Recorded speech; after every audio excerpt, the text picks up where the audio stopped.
Nos seus receptores, a voz da profecia que saúda seus ouvintes, desejando-lhes as preciosas bênçãos de Deus. Deus perdoa e salva. Este é o tema da palestra de hoje. Para apresentá-lo, aqui está Roberto Conrad Filho.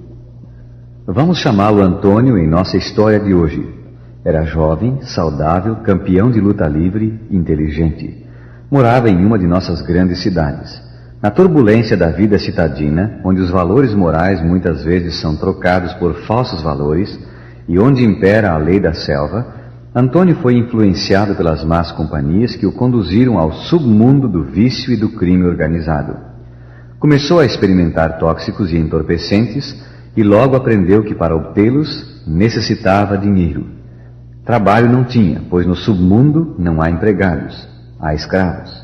Escravos de vícios, escravos do mal, escravos dos homens. Antônio uniu-se a um bando de marginais e planejou assaltar um banco para obter dinheiro fácil.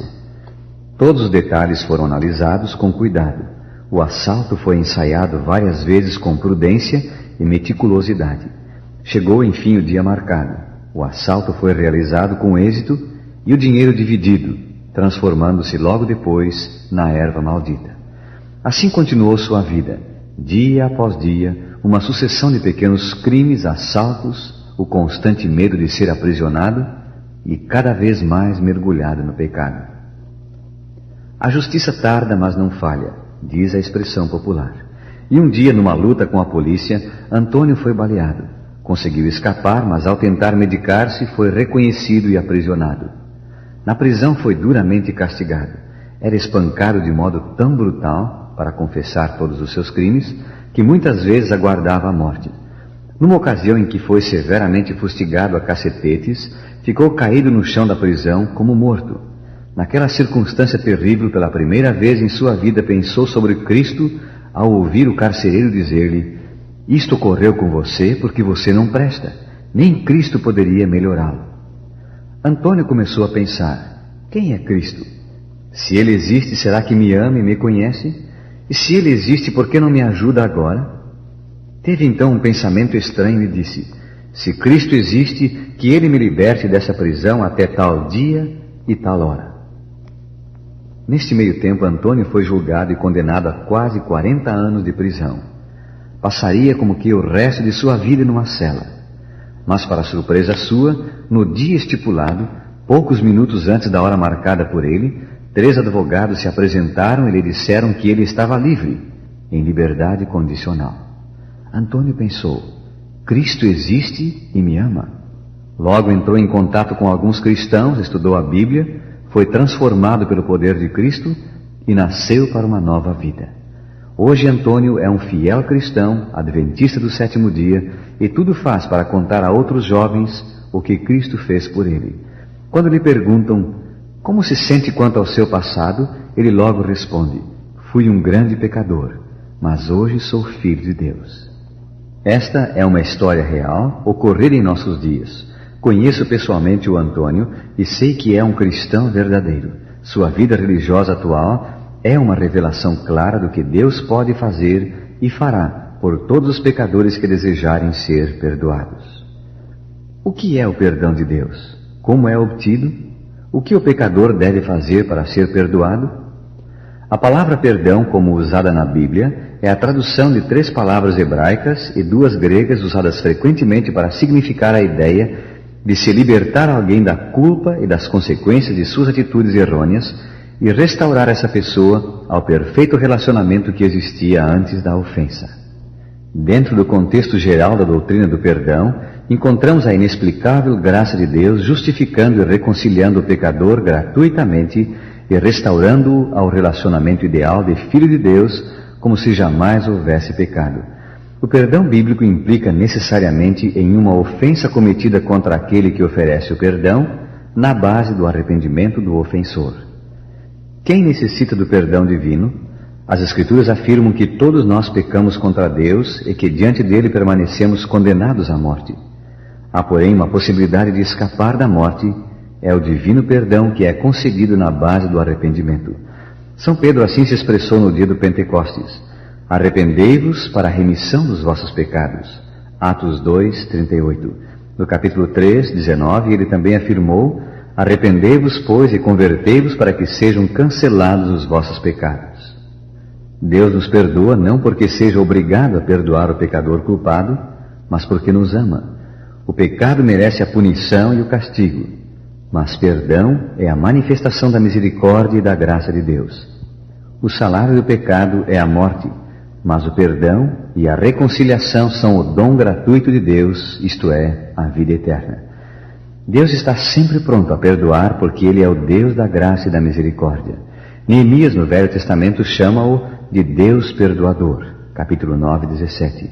Daniel refere-se a Ele como aquele a quem pertence a misericórdia e o perdão, Daniel 9, verso 9. Um dos textos mais expressivos sobre o perdão no Velho Testamento é Êxodo 34, 6 e 7. O Senhor, Senhor Deus, compassivo, clemente e longânimo, e grande em misericórdia e fidelidade, que guarda a misericórdia em 1000 gerações, que perdoa a iniquidade, a transgressão e o pecado. Que quadro de Deus nos dá a Bíblia! Um Deus que perdoa o pecado e a iniquidade. Um Deus que perdoa e salva. Um Deus que não leva em conta os meus pecados passados, desde que eu aceite sua graça e seu perdão. As páginas do livro santo estão cheias de exemplos de grandes pecadores que receberam todo o perdão de Deus. Entre estes podemos mencionar brevemente os seguintes. Davi, rei de Israel, cometeu um crime múltiplo, inclusive homicídio, para se apoderar de uma mulher a quem se afeiçoara. Censurado pelo profeta Natã, reconheceu sua culpa, confessou tudo a Deus, arrependeu-se e foi plenamente perdoado. Mais tarde exclamou: bem-aventurado aquele cuja iniquidade é perdoada e cujo pecado é coberto. Confessei-te o meu pecado e tu perdoaste a iniquidade do meu pecado. Salmo 32, 1 e 5. O apóstolo São Pedro, durante 3 anos e meio, caminhou com Cristo, mas fracassou nos momentos de agonia do Mestre, chegando a negá-lo 3 vezes. Também foi perdoado após a ressurreição e teve um reencontro com o amor de Deus e com Ele próprio. Zaqueu era publicano, cobrador de impostos. Era ladrão e ficara rico à custa de impostos cobrados ilicitamente. Um encontro com Cristo bastou para que ele se arrependesse de todo o mal praticado e, após confessar sua culpa e tomar a decisão de servir a Deus, ouviu dos lábios do Mestre as palavras: hoje houve salvação nesta casa, porque o Filho do Homem veio buscar e salvar o perdido. São Lucas 19, 9 e 10. O ladrão pendente na cruz ao lado de Cristo não teve tempo de restituir o que roubara, nem oportunidade de ir ao templo oferecer uma prece em favor de seus pecados. Ali mesmo, ao crer no Salvador, ouviu a mais maravilhosa sentença jamais concedida a um criminoso: na verdade te digo hoje, estarás comigo no paraíso. São Lucas 23, 43. Para a mulher adúltera que merecia a morte porque era culpada de graves pecados, Jesus ofereceu o perdão dizendo-lhe: vai, não peques mais. Sim, rádio ouvinte, servimos ao Deus que perdoa e salva, o Deus que está sempre pronto a perdoar, o Deus que deseja afastar os nossos pecados para tão longe de nós como distante está o Oriente do Ocidente.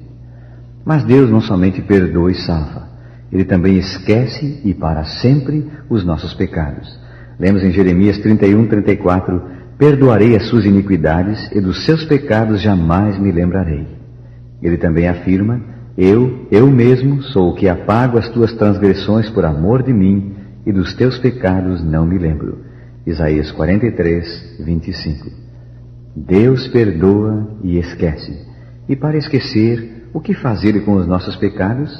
O profeta responde: Deus tornará a ter compaixão de nós, pisará aos pés as nossas iniquidades e lançará os nossos pecados nas profundezas do mar. Miqueias 7, 19. Hoje, ao sentirmos a manifestação amorável da graça perdoadora em nossa vida, ergamos a voz em louvores e aleluias ao nosso Deus, porque fomos perdoados e agora somos seus filhos.